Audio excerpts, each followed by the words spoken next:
اس لیے حضرت علی نے کہا تھا لوگوں کسی سے الجھو نہ الجھو لیکن غریب سے نہیں الجھنا. کہا وہ کس لیے؟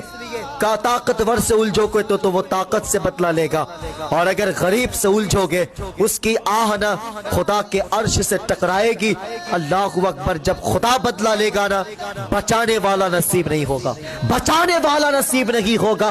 بادشاہ نے جب محل بنوایا اتفاق سے محل کے کونے پہ بڑھیا کی جھوپڑی پر رہے تھے. بادشاہ نے کہا اماں اپنے جھوپڑی کو ہٹا لے، جا میری سلطنت بہت بڑی ہے کہیں پہ جا کر کے بس جا. اللہ اکبر. عورت نے کہا تھا کہ بادشاہ اگر ہو سکے تو اپنے محل کو لے کر کے چلا جا، میں نہیں جانے والی. کہا وہ کس لیے؟ کہا بادشاہ جو رونق تیرے محل میں نہیں ہے وہ رونق میری جھوپڑی میں ہے. کہا وہ کیسے؟ اللہ اکبر. بڑھیا نے بہت بڑی بات کہی تھے. کہا بادشاہ تیرے محل میں رونق تیرے نوکروں کی وجہ سے ہے لیکن میری جھوپڑی میں رونق میرے بزرگوں کی یادوں کی وجہ سے ہے، بزرگوں کی یادیں شامل ہے. اللہ اکبر. بادشاہ نے کہا ہے کہ یہ بڑھیا آسانی سے نہیں ماننے والی ہے. غلاموں سے کہا جا حساب لگا دے، جیسے بڑھیا جھوپڑی سے نکلے گی اس کے جھوپڑی کو اڑا دینا. اللہ اکبر. اتفاق سے بڑھیا گھر سے نکلی ہے. اللہ اکبر. بادشاہ نے جھوپڑی کو توڑوا دیا ہے اور بڑی تیزی کے ساتھ محل کی دیواریں بنوا دیا ہے.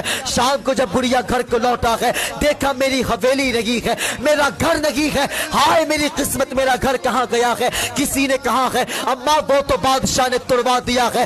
اللہ اکبر. اتنا سنا ہے ایک آہ نکلی ہے، آسمان کی طرف دیکھتی ہے اور کہتی ہے اے میرے پروردگار میں تو اپنے گھر سے غائب تھی لیکن تو کہاں تھا؟ تو کہاں تھا؟ اے مالک میں تو نہیں دیکھ رہی تھی لیکن تو دیکھ رہا تھا. مالک انصاف تو میں نہیں کر سکتی لیکن تو انصاف کر سکتا ہے. زمانے نے دیکھا تھا کہ جو محل زمین کے اوپر تھا اب وہ زمین کے نیچے چلا گیا.